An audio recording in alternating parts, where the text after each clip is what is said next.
when you hear this joyful melody? Would you think of the fate of the little Indians? Their miserable fate ensnared by an unending genocidal nightmare.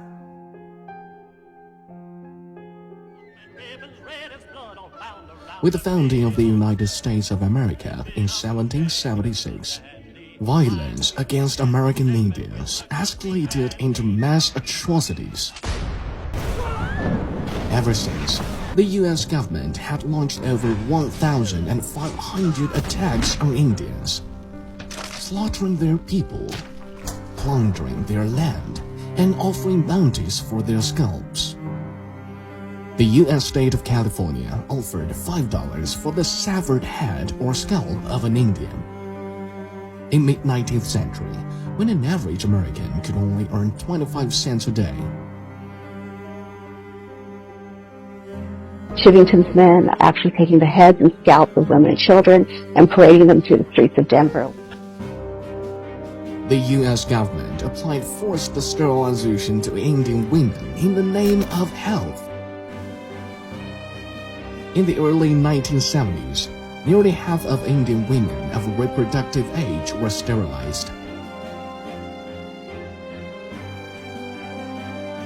As a result, many small tribes became extinct.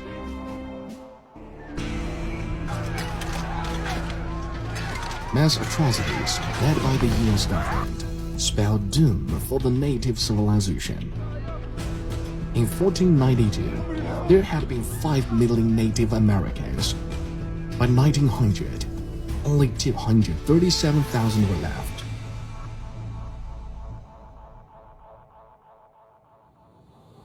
Moreover, the Indian Removal Act of 1830 drove some 100,000 Indians to the territory west of the Mississippi River, so that white people could take over their ancestral lands. From sweltering summer heat to biting winter cold, those Indians had to walk 60 miles a day. Pregnant women who could not keep up were shot dead. Thousands of Indians died on the way. Whereas white people celebrated the West Movement, Indians mourned the Trail of Tears.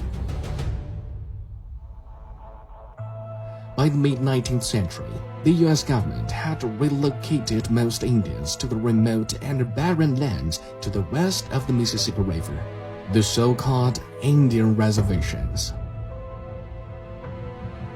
In the Indian reservations, Indian children were forced into boarding schools where they were not allowed to speak their own language, wear traditional clothes, or carry out any Indian-related activities. Hungry, diseased, and abused, many children lived and died in misery. I got hit so much I lost my tongue. I lost my native tongue. The only thing I remember was my Indian name. We have the Navajo as we find him in the desert. Few of these boys and girls have ever seen a white man. A total of 367 such boarding schools were recorded in U.S. history. By 1925, more than 60,000 Indian students had been sent to these so-called schools. The federal government also launched the Indian Adoption Project. Numerous Native American children were taken away from their parents and given to white families through forced adoption. They took us away from our mom. They came marching right in and literally took us and thousands of other children from their home. Locked in remote territories lacking water, resources, and infrastructure, these Indian reservations were not conditioned for economic growth and soon became some of the poorest parts of America. Did say we don't really have economic developments. Here we have 2 stores, some communities don't have any.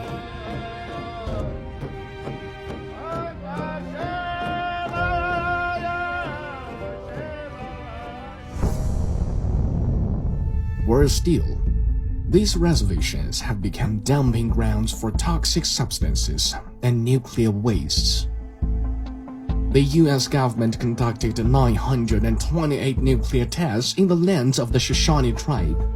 These tests generated some 620,000 tons of radioactive fallout, nearly 48 times that of the atomic bombing that devastated Japan's Hiroshima. In the Navajo Nation, the largest Indian reservation in the United States, 1 in 4 women and some of their babies have in them radioactive substance in high concentrations. As a result, the locals are under much higher risk of cancer, kidney, and cardiovascular diseases, as well as birth defects.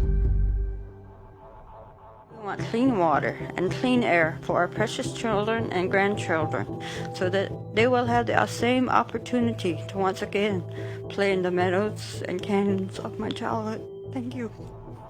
Massacres, forced relocation, and cultural suppression against American Indians by the United States constitute a de facto genocide.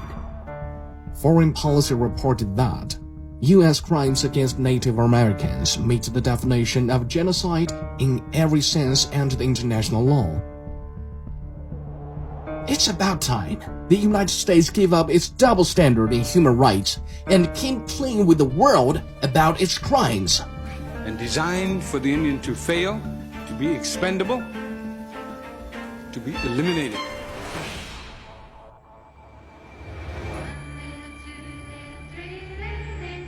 4 little, 5 little, 6 little Indians. Yesterday, American Indians were hunted and massacred. Today, they are hurt and discriminated. The melody lingers on, and the nightmare is never ending.